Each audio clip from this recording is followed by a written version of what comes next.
Okay. Good evening. My name's Jamie Wadley from Flamingos Live, and I'm fortunate enough to be here with the band, the Ultimate Eagles Legacy. And their front man is a man called Fernando, and I'll just get Fernando to introduce the band for us and tell us a little bit about who they are. Fernando, pleasure to meet you. Thanks, Jamie, and hi, everyone. As Jamie has mentioned, we are the Ultimate Eagles Legacy.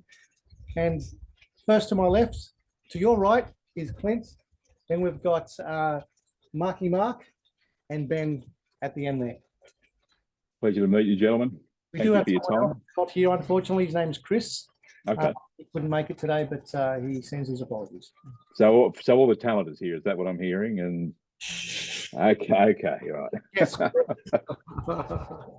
All right. We've had a little bit of banter before we started the recording, so we'll rip straight into it. I've got a few questions for you guys that I think our audience may be interested in. The first one is about well, the Eagles' music. You know, it's legendary for its rich harmonies and the intricate arrangements. What's been the most challenging part of recreating this sort of thing for you guys? I think you've pretty much nailed it. It is very intricate when it comes to the harmonies and the arrangements. There's a lot of detail in what they do. Yeah. What we do is we study them to the nth degree. So what we've really put a lot of effort in analysing the vocals to start off with and the instrumentation. And the challenges around the vocals is that they swap vocals. So you'll hear a high vocal or a mid, and then it might be Don Henley doing a mid, and then the next song doing a high one. So yeah. The mixing of them in every song is a challenge. And just pulling apart those lyrics, not the lyrics, the actual harmony parts, and understanding them, yeah, been a huge challenge. It's not an easy thing to do. It's taken us pretty much 2 years, hasn't it, to really study it fully. Yeah. And it's quite never ending, really. And that's it. It's never ending. There's always I can believe that. It can be done better next time. We're always learning something new about the songs. Yeah. Yeah. Okay. No, I'm hearing you, and I get it 100%. Now, look, we all know the Eagles has got a catalogue as long as their arm. So, how do you decide which of their classics you do? Is it a standard set list? You change it for how you feel on the day, or what's the decision process? Yes, my analogy of that is we kind of try and keep it a little bit through the times, so to speak. So a little bit sort of tune, like. Okay, so a bit of a chronology from their early stuff through. Yeah, definitely. I mean, then that way it appeals to kind of everyone, because everyone's got their, their favourite Eagles. Favorite. And the crow in the background, just to make it a little bit more authentic for the bird thing. Okay, good. I don't know how you'll manage that. But they don't make much noise. Yeah, can't have everything. Look, I am intrigued, I must admit, by what I'm hearing. You guys been friends before you started up, or did the music bring you together, or? Okay. Should I skip straight to the next question? Or? No. It's been great because, you never know who's going to fall in your lap, as far as musically. I know, I've heard of these guys around in other bands, and we've sort of just fallen in each other's lap, which has been really, really good, and made really great tight bonds. Yeah, that's it. And that's a secret. I think the other secret to this band is the relationships. We are a very close-knit group. Friendships that other bands sometimes struggle to make because of, could be a range of things, but a lot of other bands have struggled to keep the band together, let alone. Yeah. And I think me and Clint have probably known each other the longest in this project. Okay. So me and Clint, Clint and I have worked in lots of bands together over 10 years or so. And then when we got this together, I knew Clint was a singer. So hey, let's do this. And then slowly we started getting the other people on board. Look, I was going to ask you some things more, about the music itself, but I think you answered that pretty well when we started up. Are there any moments that you guys have had on stage? You would have played a few places by now over the last few years. Is there somewhere that's been memorable for you as an event, or things that have happened there that have stood out in your mind? Well, there was this time when we were playing at Southern Cross Club in Canberra.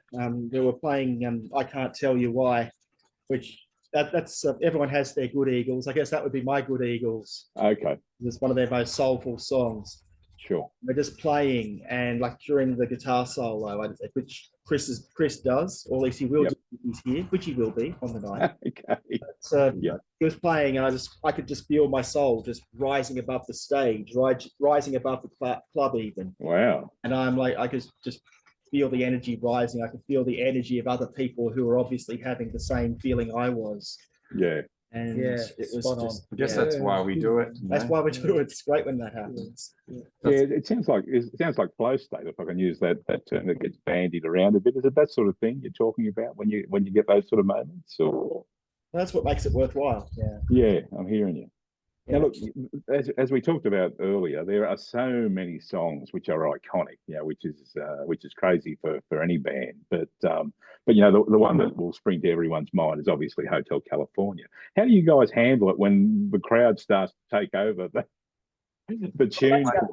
We don't play that one because we haven't got it out yet. Okay, good answer. What can I say? And we can only play that one time as well. Can't play it. Right, so Well, lucky that we have heaps of other songs that people sing along to. I mean, we're talking about people who oftentimes have been, these songs have been with them for 50 years. They know the songs off by heart. So when we're doing songs like Heartache Tonight or Lying Eyes, other songs people can just sing along to, it just lifts everything. Yeah. Makes the job easier too. Okay. Look, we've got some keen people already booked and keen to see you. What for those people who are still on the fence, what could you tell them about you guys that might help give them a bit of an inkling of what they can expect on the night? Is there anything there that you'd throw our way that whet their appetites for the sort of performance they'll see? Well, I'd have to say that it's I've seen a few Eagles tribute shows, and these are hard to get a bunch of guys together that can do a great job on the Eagle songs. I've always wanted to do an Eagle show, but I could never find the guys who could do it. When this came around, and I have moments on stage where you couldn't get a better bunch of guys to do this stuff. The harmony, the whole high vocals are there, all the guitar solos. Chris is a rock star. He's all the guitar solos and nail. Okay. And it really is a great moment to behold, even for us on stage. So really good. I'd recommend everyone to come and check it out at least once, and let us know what you think. Come up and let us know, because we're always trying to improve it at the same time. But I think at the moment we've got a bit of magic happening there. We've got something. Okay. That's for sure. No, it's interesting to hear about the magic, but what you say about the continual improvement and just trying to better yourselves each time, is if I can be throw the pun in, it's music to everyone's ears, because what more could you want from someone who's doing what you guys do? Now, just thinking beyond the other side of our gig, which is coming up in the very near future now, what have you guys got? Anything planned? Anything exciting on the horizon that you'll be doing, or anything you can or maybe not share with us? Don't have to give any secrets away. One of the exciting things is we've partnered up with a production company, Premier Entertainment, that are now going to take more of the reins of organising shows for us. The benefit of that is they've got really good contacts, they've got good relationships with a lot of good venues. And our approach has always been to increase our database, our fan base, right? So, as at the moment we can anywhere between 150 to 250 people, and then we're looking for bigger and better auditoriums, for example. And Lizotte is a great one because it's so. And sorry, Flamingos Live is such an iconic venue. Iconic venue because it's been around for a long time, and I know it's rebranded, but it's got that reputation, right? It has. It had some great artists go through it. It's one of those, and a lot of those venues have died, unfortunately. You've had the basement that's closed down, and Frankie's Beats, and you've had some really good venues that have held some fantastic acts, not just local ones, but international ones. Yeah. Absolutely. COVID cut the heart out of a lot of really, really good venues. So, I consider ourselves very fortunate that they're still kicking on. And, it's guys like you who help us make that happen. So, great respect to all of you. Look, I haven't got any other questions for you today. I'd like to thank you for your time today. Is there anything else you'd like to share with us before we wind this up? Just that we're really, really looking forward to playing. It's a fantastic venue, as Fernando said before, and one that we've been meaning to play at for a while. Okay. It's like we're ticking off the bucket list by being there. Exactly. Nice. Yeah, No, that's nice. forward to just showing what we can do. Yeah, well, yeah, the old girl, the building is 1911, so she was a bit pre-Art Deco, but because we're an old theatre, the acoustics tend to be pretty good. You know, the place is almost a cube. So I had a lot of people who know a lot more about it than I do, so they've enjoyed playing here for that reason. So, gentlemen, look, thank you so much for your time. It's been a real pleasure for me personally to meet with you. I'm very, very keen to hear the show, and unfortunately, I'll be one of those sour voices that you hear in the crowd that's trying to sing along with you. So I apologise in advance. But beyond that, it's been a real joy, and can't wait to see you perform on the night. Thanks, You Jeremy. can't wait. Thanks, Tony. guys. Cheers. Thank All you. right, gentlemen. Bye. Really appreciate it. Thanks, guys. Thanks very much. Heartache tonight, a heartache tonight.